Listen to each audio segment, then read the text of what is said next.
आपको याद है ना किस तरह से किरोड़ी मीणा ने इस्तीफे देने की बात कही थी।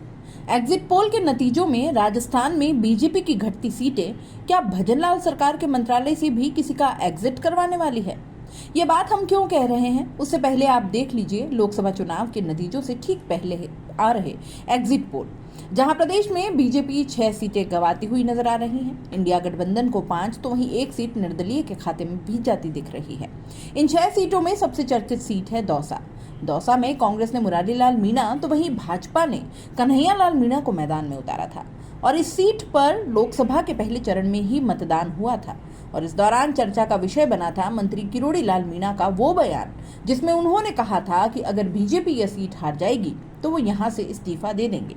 लेकिन ऐसा पहली बार नहीं था जब किसी सीट पर हार जीत को लेकर किसी नेता या फिर किसी मंत्री ने ऐसी चुनौती दी हो। लेकिन बाबा किरोड़ी इस बात पर यही नहीं रुके।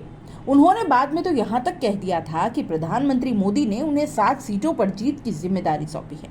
अगर इन 7 सीटों में से 1 सीट पर भी हार मिलती है तो फिर वो इस्तीफा सौंप देंगे। हालांकि ये बात अलग है कि उन्होंने यहाँ अन्य 6 सीटों का जिक्र नहीं किया। अब नतीजों से पहले एग्जिट पोल आ रहे हैं और अधिकतर पोल्स में कांग्रेस को 200 सीट पर जीत भी मिलती दिखाई दे रही है। ऐसे में एक बार फिर चर्चा होने लगी है कि क्या अगर भाजपा 200 सीट हारेगी तो बाबा किरोड़ी इस्तीफा दे देंगे।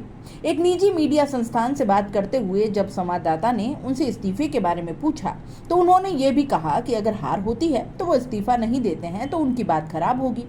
ऐसे में अपनी बात खराब नहीं होने देंगे, लेकिन वो वक्त था जब एग्जिट पोल नहीं आए थे।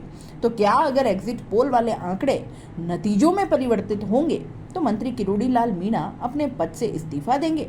खैर, आपको बता दें कि मंत्री किरोड़ी लाल मीणा 2023 में सवाई माधोपुर विधानसभा से चुनाव लड़े थे।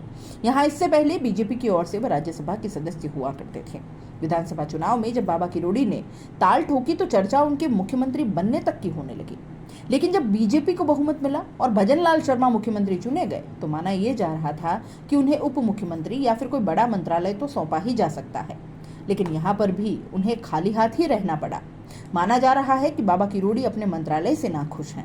लेकिन अंदर खाने इस बात की चर्चा शुरू से ही हो रही थी कि अब राजस्थान में सियासी ऊंट किस करवट बैठेगा, ये तो 4 जून के नतीजों के बाद ही पता चलेगा।